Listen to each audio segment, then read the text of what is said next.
Даже если мы возьмем строительство стадиона, который начал строиться к чемпионату мира, вот при его строительстве были найдены останки 3 бойцов.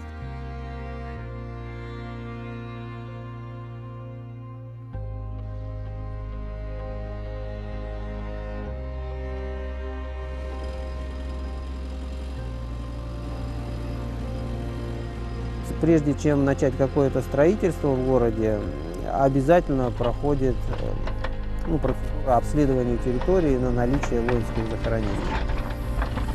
Каждый год поднимаем и перезахораниваем порядка 1000 воинов.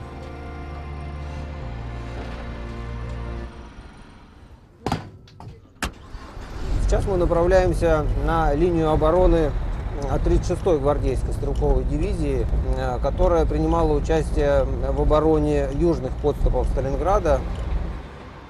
На этом поле были очень сильные бои, и потери с нашей стороны составили более 250 воинов, и все они лежат в этом поле, еще не захороненные. Мы только что приехали, вышли на поле, и там, где металлодетектор дал сигнал, мы начали раскоп. И вот буквально через 5 минут обнаружили в этом раскопе осколочную гранату F1. Это советского производства граната. 3 воинов, и вот одного из них мне нужно сейчас оформить, составить протокол эксгумации. Если обнаруживаются останки, то, соответственно, зачищается. И если у него находится солдатский медальон или какие-то документы, по которым можно определить личность, после этого останки извлекаются и передаются для захоронения. Начинаешь задумываться, сколько же будет продолжаться поисковая работа, когда она закончится. И, конечно, понимаешь, что